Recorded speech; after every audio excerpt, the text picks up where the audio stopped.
Hello, everyone. Emily here. This is part one of a two-part weekly news episode. In this part one episode, I cover Real Housewives of Miami, Vanderpump Rules, The Valley, and we've even got some Love Hotel news. There was so much going on with the Valley this week and just in general that it took up a lot of time. Okay. So that's why I had to end up splitting this into two parts. So I hope you enjoy all of this. And when you're done, just check back in your feed for part two. And in part two, I've got Atlanta news, Roni news, Potomac news, Summer House, and Next Gen NYC. So check that out. Thank you again for being supporters of the show and enjoy today's episode. Welcome to the Bravo Papers, a safe space for all us Bravo fans who love to analyze, deconstruct, and talk about our favorite Bravo shows ad nauseum. So join me, Bravo and Botox, and we'll catch up on all the Bravo news and read way too much into our favorite shows and Bravo celebrities.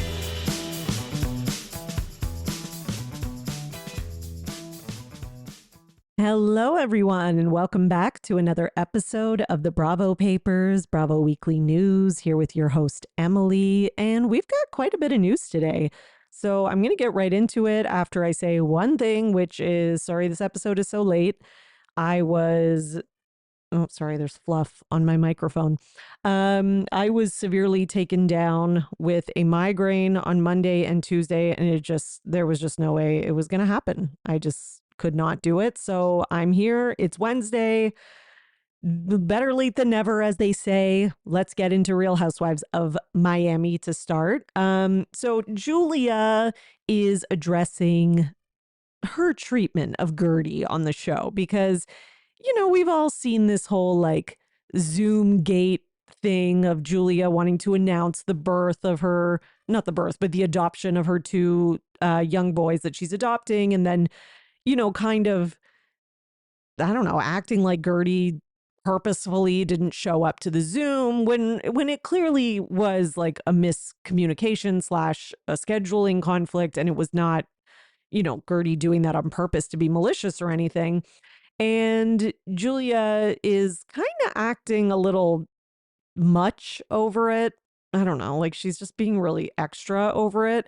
So she's gone ahead and put up like a little message on Instagram.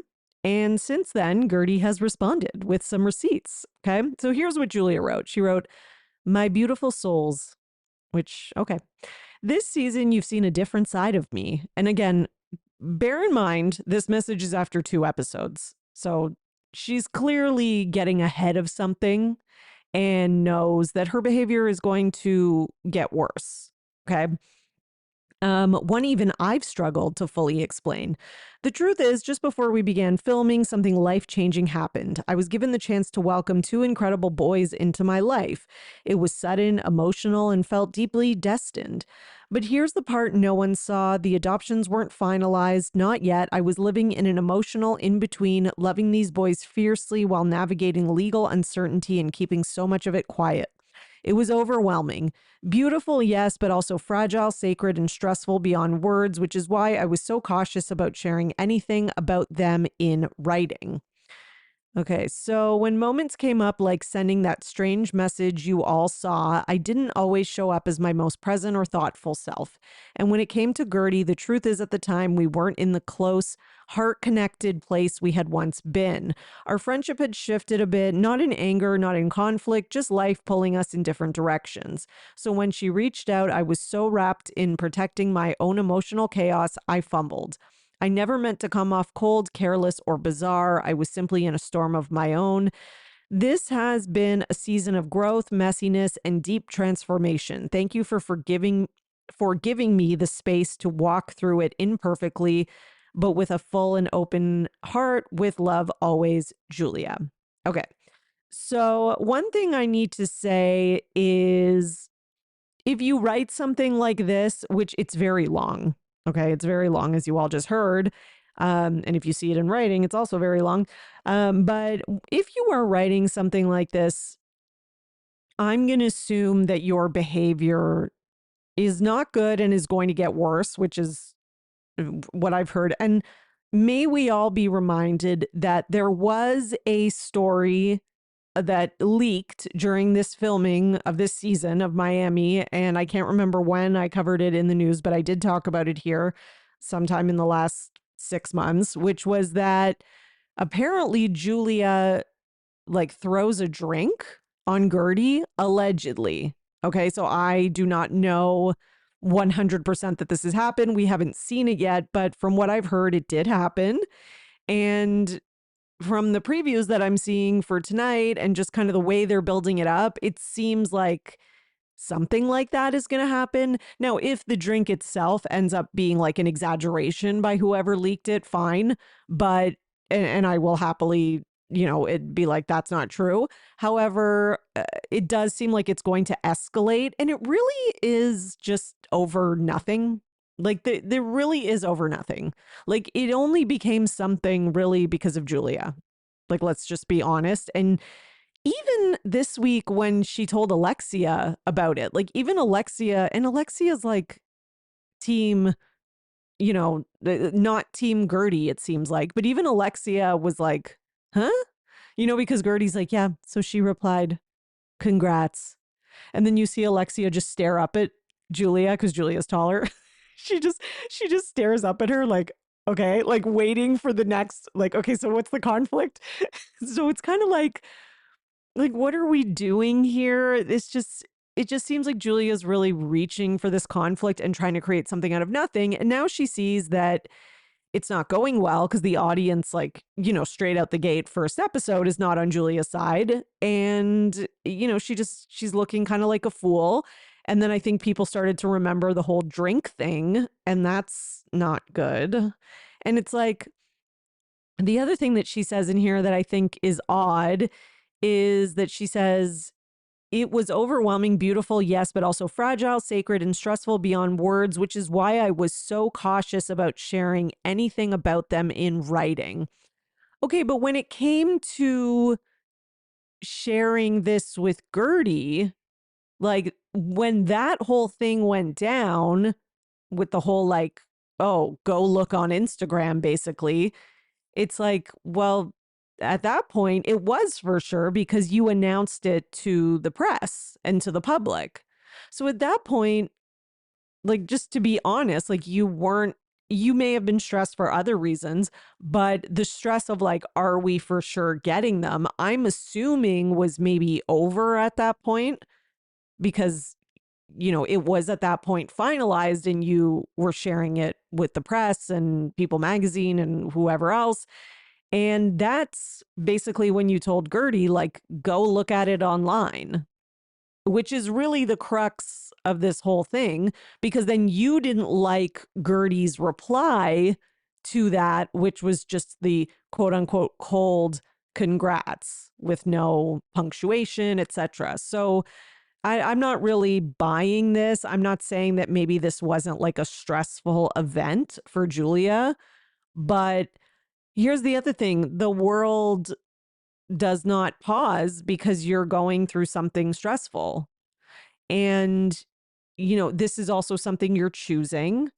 And, I'm sure it's a roller coaster and very stressful. I can't even imagine. I think it would be extremely stressful. But what I will say is like, that's like, just to put it bluntly, that's not Gertie's problem. Like, she has her own issues and really serious ones that she's dealing with. So like everyone's got their shit and everyone's lives don't stop because of that. And she tried to get on the call. It didn't work. Like, I don't know what are we doing? Okay. So Gertie is not having this. Okay. So she comes in with some receipts, and she had already posted some receipts, but she comes in with more here. So she posts some screenshots and she puts a little note on the side. The note says, this proves the last time we texted, June 28th, leaving her a happy birthday until her return in August, right in time for her Zoom storyline. Oops, I mean story lie. Okay. Then her and her wife treat me like a peasant at the party. Anyways, keep watching. This is just the appetizer she's serving this season. Shaking my head, keep watching. Okay, and then here's the conversation that goes along with that little caption from Gertie. It is a screenshot of her and Julia's text. And there's obviously there's some sort of voice message Gertie sent Julia.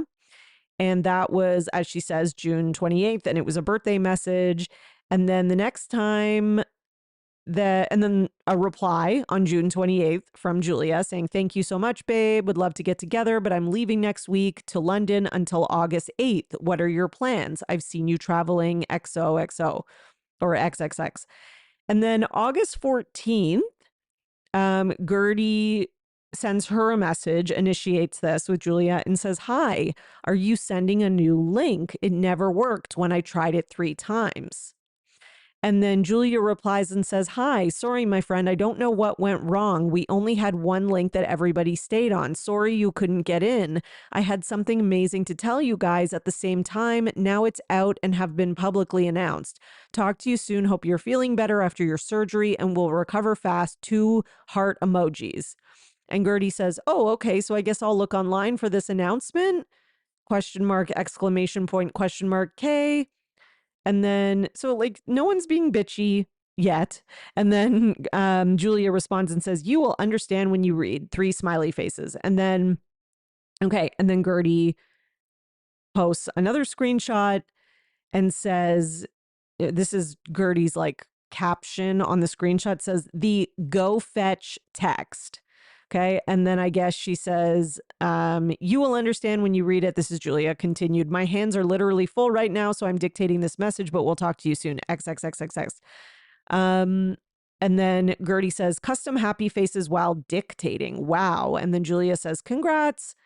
And then, or Julia says, "Congrats." No exclamation point. And then Gertie says, "Congrats." And then Julia replies, "Thank you. Hope you are feeling better." Okay, now Gertie also is posting because these receipts were already posted. So now there's more to add on to that. So I'm just kind of setting this all up. So then Gertie posts on her story, "Who would be tap dancing for joy after being told to go fetch and search about their happy news online like a dog if they claim to be your friend?" And then there's the added white lie on top of the Zoom lie claiming to be voice dictating the text, yet you're able to put custom smiley faces on it. Gonna have to teach me that trick one day. And lastly, at our cast premiere party just last week, this was the vibe. "Still mad at me after all you will see unfold this season." Yet she writes a love letter to the fans today, trying to justify her behavior that you saw and will only see after she got caught in her lies and now doing the PR spin. Just keep watching, you guys. And Gertie writes this over a video of Julia at the premiere party being interviewed by ET. And in the interview, she is saying basically, "Gertie and I are in like basically the best place possible," and kind of spinning it like, they're still not in a great place because she's still not happy with her and da da da. So, Julia is still kind of spinning it as like, you know, like still mad at Gertie, pity party for me kind of thing. So it's crazy. The whole thing is crazy. Okay. So we shall see. This is unfolding tonight on Real Housewives of Miami. So we're going to have kind of I think we'll understand a lot more when we see more of it. And I'm looking forward to it. And if you're not watching Miami, you should, because it's fantastic. 10 out of 10. Now, Marisol and Alexia were on Watch What Happens Live recently, and Marisol said that in terms of the breakup with Larsa and Marcus, that she does not think that the breakups were fake, as Lisa was trying to say. She says they're definitely broken up for good now. She said maybe there was like some back and forth about them being broken up like in the press for maybe like press reasons. She doesn't say that explicitly, but I have to say it is strongly implied. Okay. So she says there may have been some back and forth, but like if she said to her friends they're broken up, it was real, is what I took from it. Okay. Alexia says that her and Todd are not currently together. But she did hook up with him within the last 5 days. Okay.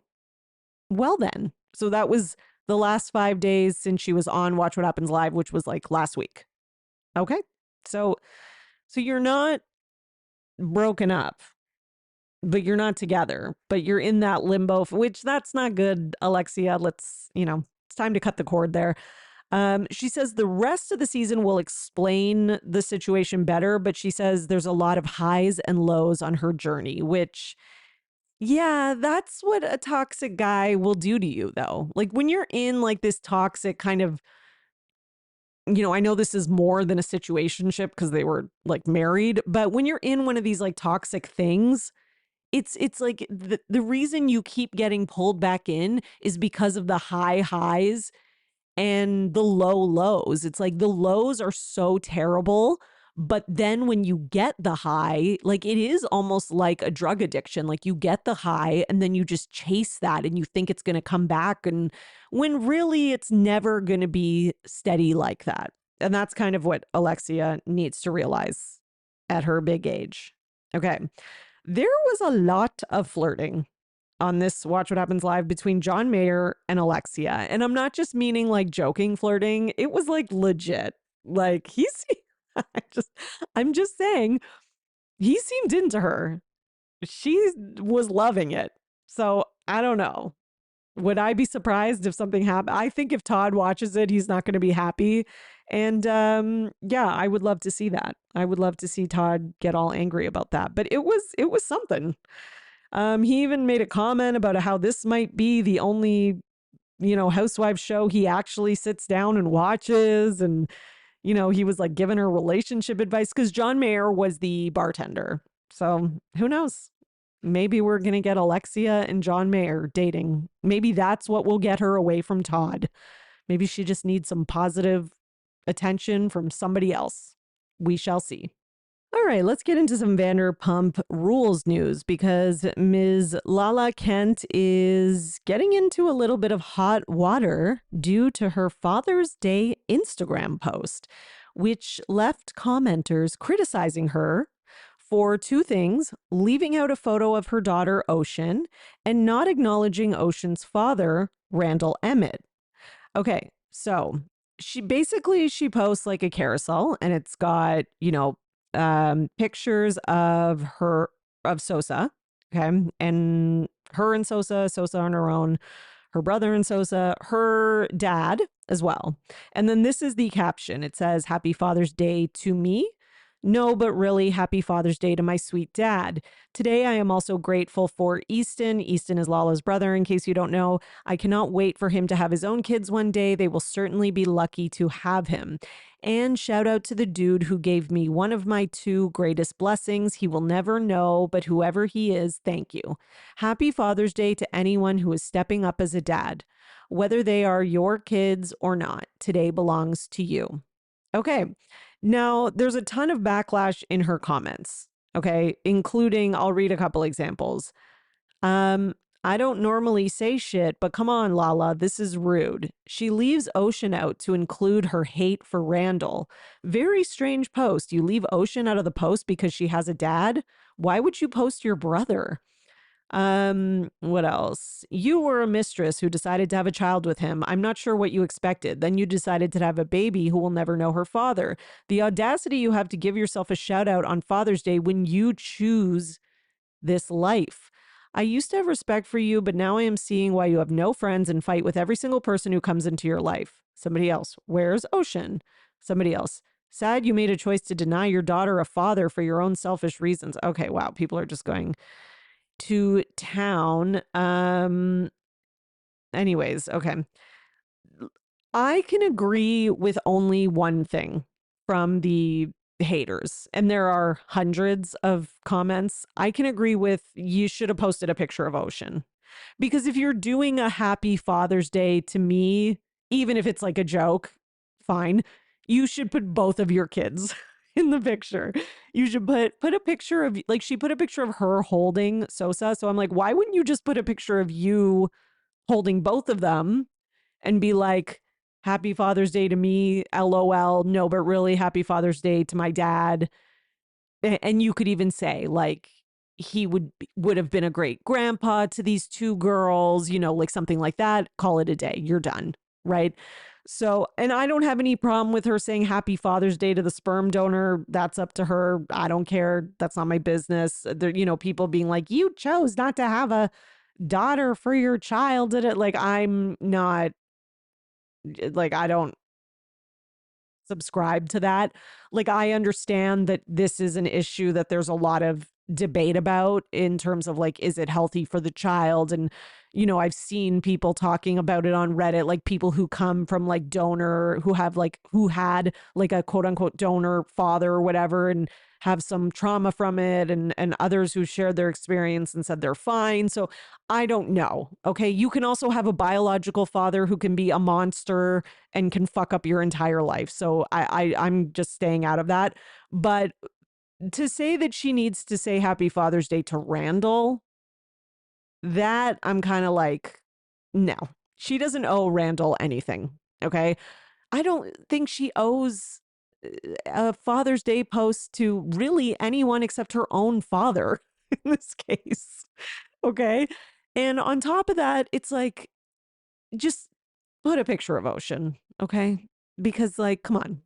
So there's a part of me sometimes that is like, is Lala like purposely doing this stuff? Like sometimes I'm like, is she rage baiting, or is she really just this delusional?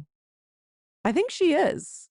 Like, I just feel like if I was a celebrity, I would know that not including Ocean was gonna like make people say something. Do you know what I mean? Now, again, I do not agree with the people who say she needs to say like happy Father's Day to Randall.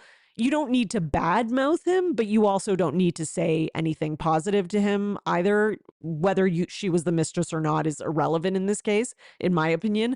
But yeah, it just it's a whole thing.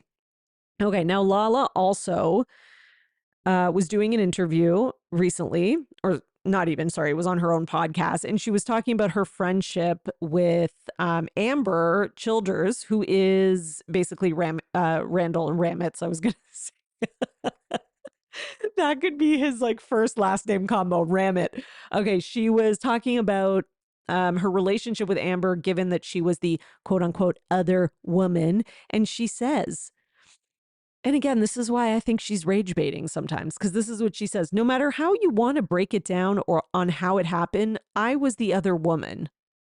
Yeah, thanks, Lala. We know. Okay.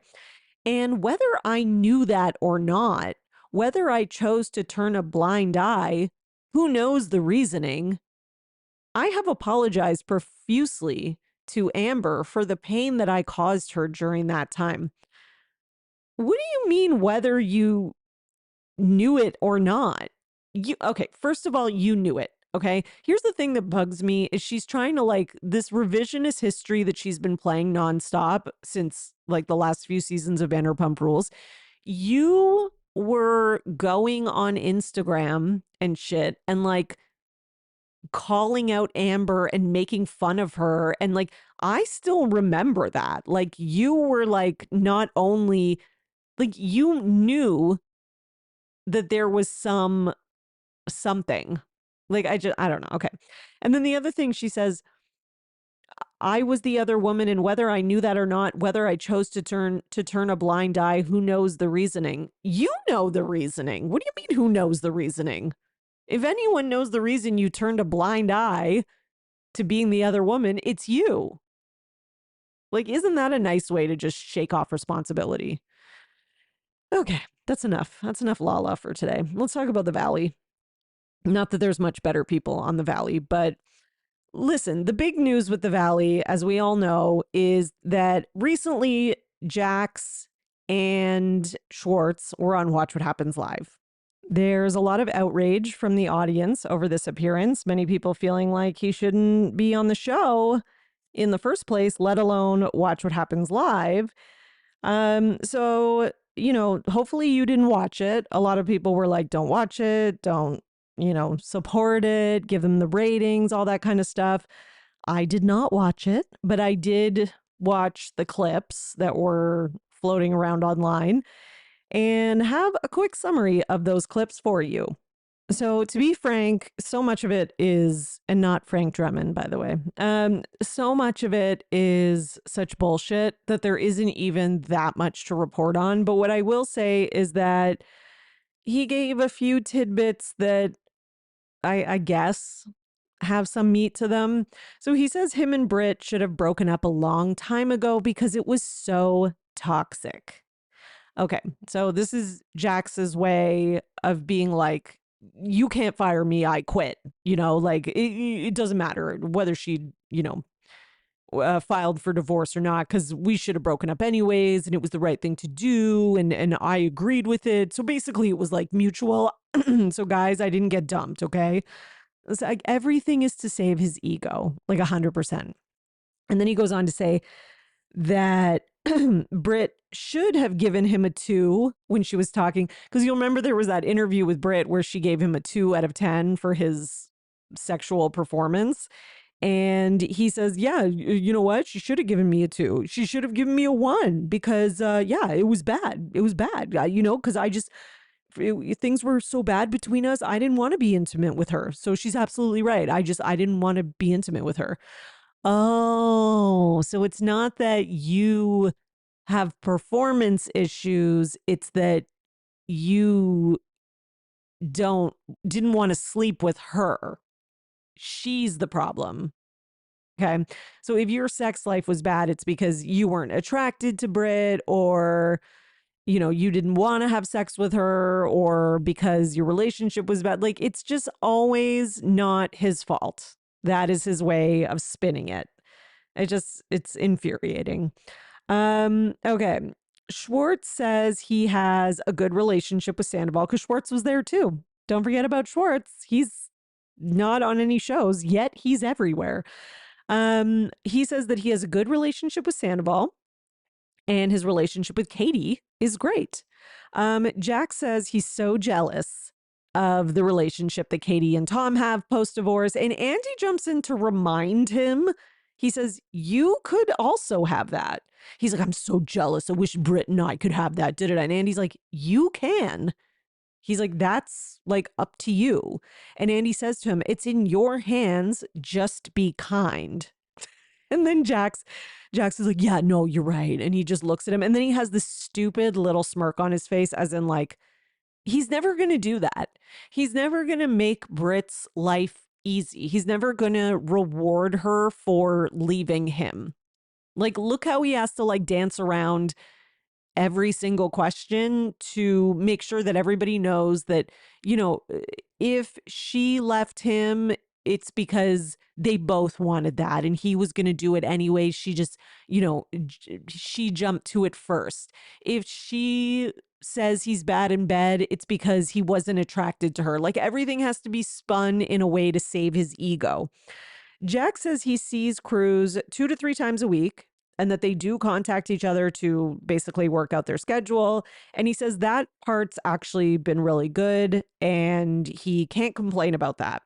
He also says he's utterly embarrassed for his actions and is sorry to anyone he triggered who's watching the show with his actions, and that this is actually his first time watching the show, but he is watching it. And, Andy kind of like gives him a little bit of help at this part because Jack says, I'm watching back the show. And Andy's like, for the first time ever, because apparently Jax never watches the shows. And Jax is like, yeah, for the first time ever. Like, I guess that's his way of trying to like say, I don't know, he's redeeming himself in some way. I am buying it, 0%. I don't think Jax is learning anything. I don't think him watching back the show is going to cause any sort of growth or self-reflection, because I don't think he's capable of those things. I just truly do not think his brain is capable of that type of growth. So that's it, period. Okay. And on this same topic, Variety and The Cut have released articles about, should Jack still be on the Valley? Okay, so for example, Variety dropped one called This is Real Life, How Bravo's The Valley Navigated Drug Addiction, a Violent Incident, and a Cast Member in a Mental Health Facility. Okay, so in this Variety article, they interview Alex Baskin, who is the executive producer of The Valley, who says, quote, "Remind me again what you want to watch. We're all trying to figure out how to tell the story responsibly and fairly in a way that is entertaining and real, but that doesn't put a gloss on what is really happening. The subject matter is dark." Yeah, I mean, I think that everyone agrees that I don't think you need to put a gloss on these types of things. And listen, it's like it's not the drug addiction that's too dark for reality TV. We watched Kim Richards, for God's sakes. And that's if Jax was a drug addict but like not also like a, I don't know, psycho, I don't know.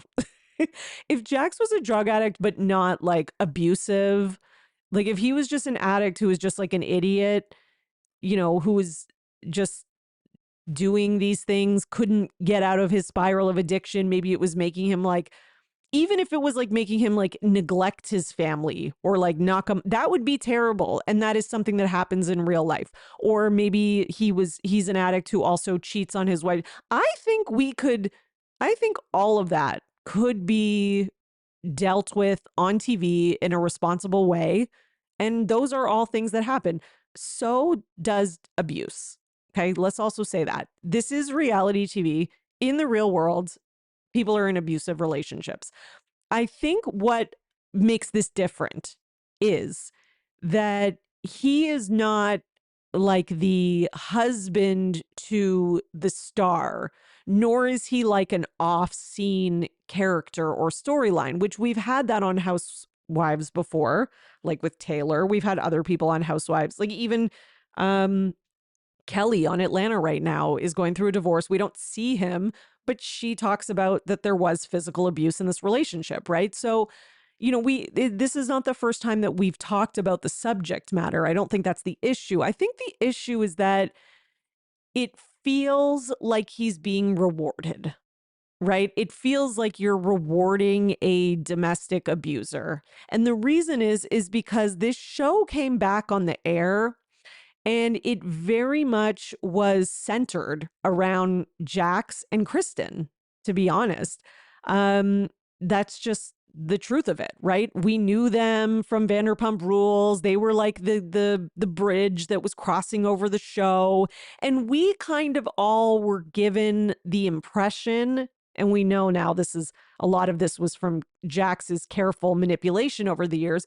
We were given the impression, not that like Jax was like a different person and that he was so great and da da da, but we were given the impression that he was married and had a kid and that, they generally, they probably had issues in their relationships and Jax is still an asshole, etc. And he probably lies or he probably cheats.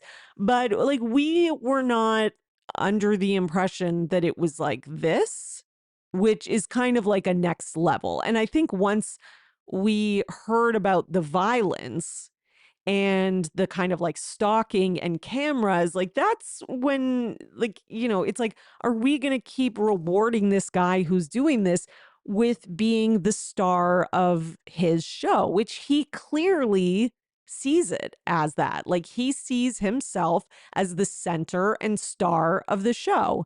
We saw that as plain as day on the most recent episode where he said, or second most recent episode where he says to not Jesse, to Zach, this is my show, my show. And therein lies the problem, right? That is really the root of the problem, is that it's no longer just like I am covering a reality show and there happens to be, somebody on it who's struggling with addiction or somebody on it who's struggling with neglect or whatever. It's like we are, kind of rewarding this abuser with like fame, money, attention. He's thriving off of it. It probably makes his egomania even worse. He's going out and getting laid on it. He's making money off of it. So I think that is what is troubling to people. Okay, let me get back to this article because I really got way off topic there. Okay. So Where was I? Okay, Jax having a coke problem. Was Alex Baskin surprised that Brittany snapped and admitted this? So Alex says she was going to say everything she had experienced. That's her story. She felt like the problem was he had been enabled for too long, and she's like, "Fuck that! I'm not doing that. I'm going to say it out loud." She was done. She was going to say everything. Okay, then they talk about the whole thing with Danny, where he drunkenly grabbed Jasmine and her wife's ass during the Halloween party. This happened off camera. And though Danny felt before filming that he'd already made sufficient apologies, he said he heard that Jax was talking to people to bring it back up for the show. So he called Jax. So Danny called Jax to confront him, Danny says. And after some humming and hawing, apparently Jax blew up and said, "You guys got off so easy in the first season. In the second season, I'm coming after you and putting a target on your back. You and Nia are fake." Okay, see, this is what I'm talking about. It's not just about like covering reality. It's also about like Jax is he's manipulating and using the show to empower himself and to downgrade his own indiscretions. So now it's like, well, let me come after Nia and Danny, put their problems under the spotlight so that nobody will pay attention to how bad I am, or at least it'll maybe downgrade how bad my indiscretions are. So again, the show is being used by him to excuse his own behaviors so he can be like, "See, guys, I'm not that bad. Look at them over there. They're fucked up too. See, we're all fucked up. We all throw coffee tables and punch holes in walls sometimes and grab asses and da da." Like, this is exactly why. And I think a lot of people just know it leaves a bad taste in their mouth without even being able to like pinpoint exactly why it's worse than other things that we've seen on reality TV that might, you know, at first glance seem as bad, but then when you really sit and like deconstruct it, you see why this is worse. So I think that is the issue, and that is kind of where it lies. And I'm not saying that like what Danny did was okay. No. But what we are saying is that from Danny, there seems to be believable contrition. He seems to actually like Danny doesn't seem like and maybe I'm wrong. Maybe as the years go on, we're going to see something else. I don't know, but it doesn't seem like he's a narcissist and a sociopath. And it seems like he is actually sorry. So again, it's just like that is Jax doesn't care about really them sharing their story or reality, etc. He only cares about what is serving him. So Baskin goes on to say that season 3 is going to be a puzzle, especially in terms of how much to fold in ex Vanderpump Rules stars Sheena and Lala and Tom Schwartz. I have some advice, 0%. So, and if for some reason you have to do this, we don't need Lala. She's not bringing anything to the show. When she comes in and she has an opinion or something to say, it's always like the most obvious opinion too. Like it's never any like, "Oh, Jesse's an asshole." Like, yeah, thanks, Captain Obvious. Like like she's not coming in with anything where it's like, "Oh, that's giving me a new perspective," or, "Oh, she's showing me a different side of that person that I wouldn't have gotten to see." Like, no, she's just coming in, giving nothing, and it's performative bullshit as usual. Okay. And then he also said, "We're figuring out all of it. It's very likely the show does look different next season, but I don't know what different means." Um, they ask him about Jax being like how he was integral to the foundation of the show, but Baskin says no one is guaranteed a job indefinitely. "Many times before, we've had to make a change based on someone's behavior, but seeking help is the opposite of that. Seeking help is obviously what we completely support." So is that his way of saying that because Jax is allegedly seeking help, that they're going to let him back on? Listen, I think if we, the audience, had fallen for all of this, like the rehab and Jax's sob stories and his fake tears where there's no tears. I think that I think Alex Baskin and all these other producers would be happy to, sashay Jax right into season 3. But I think since the audience isn't having it, now they're rethinking it. I don't know if they'll go through with it, but we'll see. Then Baskin says our job is to tell the full story. If we didn't tell the story in its completeness, then we would be covering up something that really happened and denying Brittany the chance to share what she had been through. I don't think that's really platforming an abuser as much as that is platforming the story, which includes Brittany's experience as well as Jax's. Listen, I get what he's saying in the sense of like, you've already signed the contracts. Season 2 is filmed. It's done. And this is what happened. This is the cast. So I'm not even saying like, I haven't seen anyone being like, I'm not watching, I'm boycotting, I'm done with the Valley. I think most people are like, okay, we're riding this season out. We know Jax already filmed the reunion, etc. We're riding it out. However, we're still going to complain about it and we don't want him next season. And I think that's fair. I think that's fair for the audience. I think that's fair for the producers. It gives them time. You've got time to figure shit out. And I like, quite frankly, like this cast is a pretty strong cast. Like, I don't know, like, I don't see it as like we like quote unquote need Jax so bad.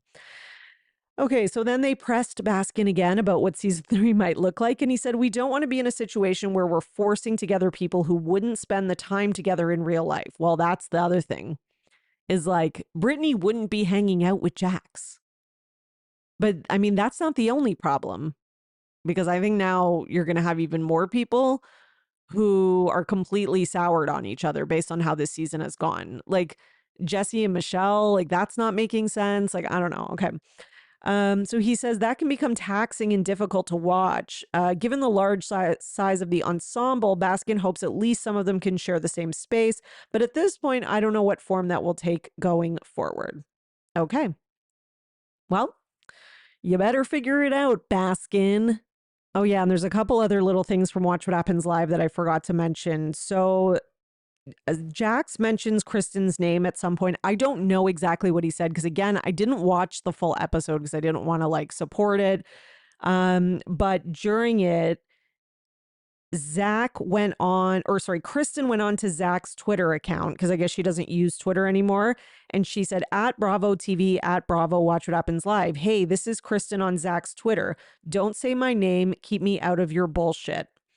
And then apparently that was communicated on the show by Andy to Jax, who basically was like, okay, and like didn't fight back on it. I mean, he couldn't. It was such a gong show for him. Like they had all these polls, every single poll. It was like, whose side are you on, Brittany or Jax? It was like 100% Brittany, 0% Jax. Whose side are you on, this person or Jax? Like all of them were 0 Jax. Who do you believe? And all of them 0% Jax. Like it was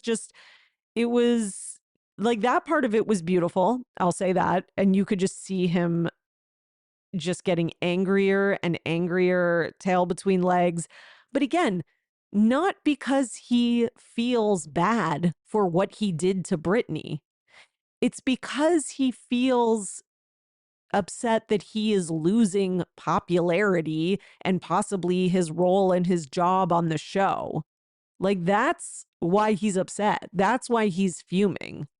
There's even one part where he talks about how he regrets that they didn't get divorced sooner and that, the relationship was so bad. They should have been out of it a long time ago. And then Andy, and how that's his biggest regret. And Andy's like, how about how you treated Brittany? And he's like, oh yeah, that too. Like, okay, bullshit. So yeah, so there's a Daily Beast article, there's the Cut article, there's a Variety article, all of these about should Jax Taylor be fired. So I mean, it seems like the gondola is swinging and it's coming. Brittany also clarified some of Jax's lies on Watch What Happens Live. And listen, thank you, but also we don't even really need it because we know Jax is lying. Everything he says is a lie. Like I don't believe anything he says. Okay. So Andy asked Jax, how do Bravo fans treat you in the wild? And Jax is like, oh, great. Amazing. Awesome. Never had a problem. Everyone's always so nice. So nice. And then Brittany replied and says they literally boo and heckle him. I'm sure they do.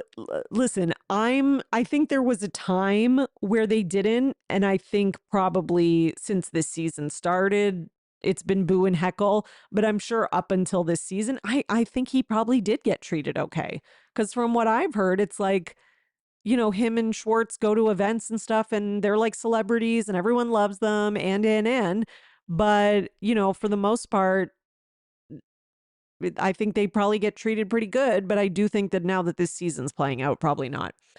So yeah, that's probably what Brittany's talking about. And then she clarifies the lie, and basically the lie that he said about like kind of her keeping him from seeing Cruz when he got out of rehab, and she kind of clarifies he made no effort to see Cruz. He was like going out and doing all this other stuff like we saw on the show, and he was not making any effort to get in touch with Cruz, and she's never tried to keep Cruz away from him or keep them separated. Okay. Meanwhile, fans are suspecting that Jax has a new burner account. It is on Twitter. The account is at _ justice for Jax, four as in the number four. They are located in Los Angeles, California. They just joined Twitter in June 2025.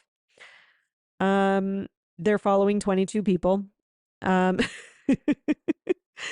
and they keep putting up these AI images of like Jax in these like pretend scenarios. So, for example, there's like a picture of him on Watch What Happens Live, and it's Jax like crying and he's dressed in a clown suit. And it's like everyone is like pointing and laughing at him.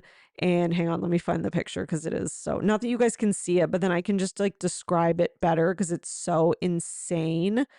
Um, and it's like he's being used as like a clown for the public to just mock and like make fun of. And then there's this other one where he's like mowing the lawn, and it's like this long grass, and he's wearing a shirt, and the shirt says work in progress.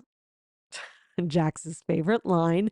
And he's mowing the lawn and everything looks nice. But then, like, in the tall grass, there's like snakes and they've got like venom hanging and there's like lightning. And then the caption above the post says Jax Taylor bravely entered rehab expecting to be supported by his army. Little did he know that army was infested with snakes. It's so stupid. Tend to your garden and watch out for what you will find. Okay. And then he's got another one it's Jax sitting on the floor with his hands over his ears, crying, like ugly crying, and he's wearing a white shirt that says I bleed too. And then there's a bunch of people behind him yelling angrily, and they're all wearing black shirts that say Bravo. And then it says a powerful image. The public outrage machine won't stop until they've ruined this man. There's only so much abuse someone with mental health issues can take. And then there's a white flag. And then it's like hashtag justice for Jax, hashtag the valley at Mr. Jax Taylor. Jax, just stop ruining the environment with these AI images. Like, do you know how much carbon emissions and like water usage you just did just to post these stupid pictures of like Jax mowing the lawn and there being snakes in the grass? Like, can't you just tweet that if you really need to? Also, we know it's you. Just stop it. Just get out of here. Like, it's at least the Frank Drebin one is like kind of clever. Like, this is so on the nose. Like, I can't. Okay. So Sheena is also getting into some hot water over an recent interview that is on this same topic. The quote that she had is basically, Jax is bad, but you don't know how bad Jesse is. Okay. So basically what Sheena said in this interview was right after Michelle's mom, passed away, it was election day. And Michelle just really needed one day to grieve. It was her day with Isabella, and she asked Jesse, look, I know it's my day, but I just need a day to grieve by myself. Can you please take your daughter? She just lost her grandma, but can you just take her today? And Jesse, had an election party to go to in Orange County and said no. And then Kiki, because Sheena was being interviewed by Kiki and says, no, are you serious? Really, an election day party? And Sheena says, yeah, in Orange County. Kiki says, so he didn't just take her. Sheena says, no. Kiki says, my God. And then Sheena says, the amount I've seen her have to deal with, the messages I've seen, the emails I've seen, I understand why she said, I might have it worse than Brittany.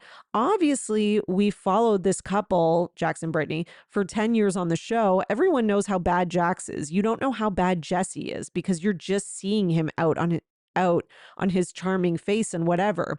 But it's like you just don't know who he actually is at his core. I've seen it and I don't like what I see. Okay. Listen, is it a shitty thing for Jesse to not take Isabella when Michelle's just lost her mother and needs a day to grieve, et cetera, et cetera? Yes, that would be a nice thing of him to do.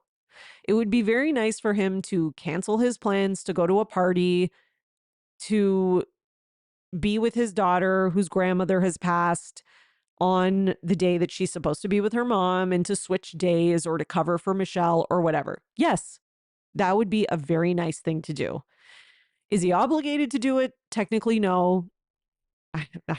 She could, if she really needed to, get a babysitter, etc. Again, if it was me, I would just take my daughter and let the other person have their moment of grieving, and I wouldn't go to the party. That is what I would do. So can I judge Jesse for making that decision? Yes, I can. Do I think that this scenario makes him worse than Jax? No.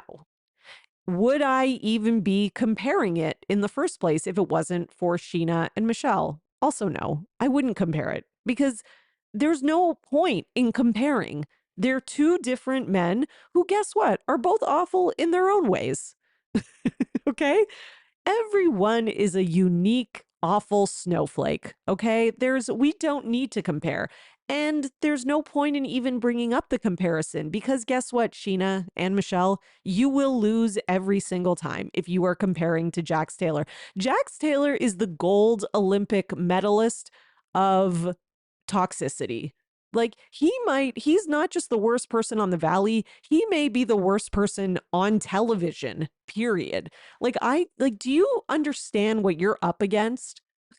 Like you're comparing, this is like comparing like a petty thief to a serial killer. Like, I'm not saying the thief who ran up to grandma and tripped her and took her bag isn't bad, but the guy who killed 15 people is much worse. Okay. And I'm not like, where's Zach? I need Zach right now. Hyperbole, America. Okay. So just get out of here with that. And clearly Kristen Doty agrees because Kristen Doty replied to this. Okay. So at Bywig Hello Drama had posted this on their Instagram, and Kristen replied and said, it is, in caps locks, insane for you to say Jesse is even comparable to Jax at Sheena. Insane. Yeah. I mean, and again, see how you're worsening your argument? If Sheena had just talked about how bad Jesse was and talked about the grandma passing away and Jesse not covering for her and just left it without mentioning Jax at all, this story would have gone viral, or it would have gotten attention for that. Instead, it is getting attention for Sheena doing the Jax comparison, and all the headlines are Sheena compares Jax, says Jesse is worse. Da, da, da. You gotta stop doing it. You need to stop. Michelle needs to stop. Janet needs to stop. You guys are only hurting your case. If your case is to try and make Jesse look bad, stop talking about Jax. Because every time you mention Jax, you remind us just that Jax is the worst ever. Like it's so counterintuitive to what they're trying to do. I just want to shake them. Okay. Is that it for Valley News? The reunion looks came out. Jesse, listen, I understand that you're trying things. I understand that Jesse is trying something, that he wants to be different. He wants to stand out. He likes fashion. I think everybody looked good at this reunion. I think everyone did pretty well with their outfits. Jesse, he tried something. That's all I can give him. Okay, so I posted these on my Instagram story, and I made a little joke at Jesse's expense, and I put like a reaction face of just like, what are you wearing, Jesse? And like within 30 seconds of me posting it, he had viewed my story, so I was like, ugh. So listen, the man knows that he knows what I think about this outfit. Okay, I don't know. He always watches my Instagram stories. So that's why I'm saying it here as well, because maybe he's listening right now. You tried something. I don't think it worked out. Okay. Maybe it looked good in the mirror, and then sometimes you see it on camera. I don't know. It's a lot. Okay. It's just, you guys will see if you haven't seen yet. It's these floral pants. I don't know. Are these in? Are guys wearing these? I'm not against a guy wearing florals at all. It's just the print is so big, and it's a tuxedo jacket, and then the shirt is like a little, I don't know. It's a lot. There's a lot happening. Okay. But I digress. Okay. Let's get into something else. We actually have a little bit of Love Hotel news. Fantastic show. They just wrapped up their first season. Love it. 10 out of 10, 5 stars, all the accolades, everything. Just loved it. I could watch 27 more episodes, 90 more seasons. I want it forever. It was so good and so fun. And now there are rumors swirling that they're going to be doing another season, and there's going to be maybe some guys on it. This is just a rumor. It is not verified by anyone anywhere. I don't really think it's true.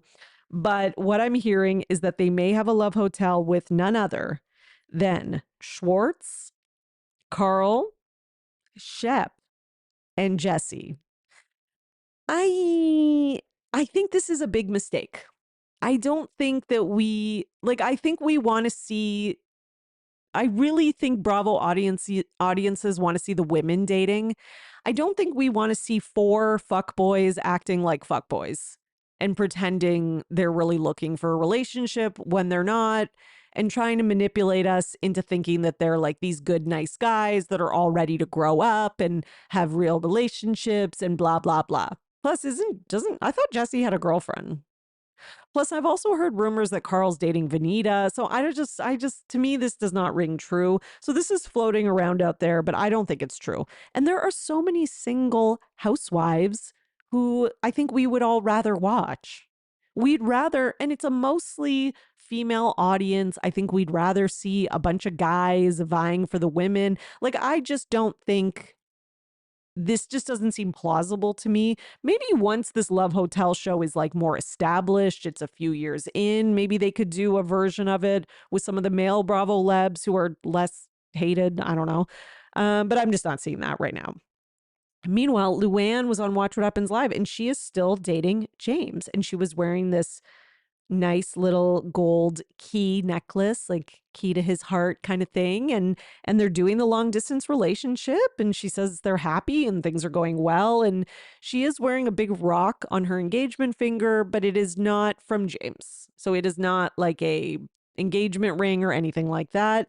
And the other thing that was a little bit headline grabby from this interview was Luann was asked, who do you think is the most overrated Real Housewife of all time? She refused to answer, wanted to kind of plead the fifth, but Joel Kim Booster answered, and he said, Kyle Richards.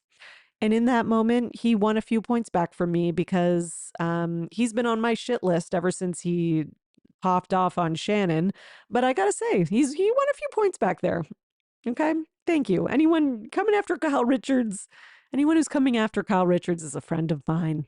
Okay, I'm still watching you though, Joel, and I still don't think you did a good job hosting. So there's that.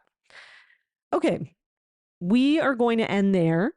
And please stay tuned on your feed for part 2, where I will have Summer House news, Roni news, Real Housewives of Potomac, Real Housewives of Atlanta, and Next Gen NYC.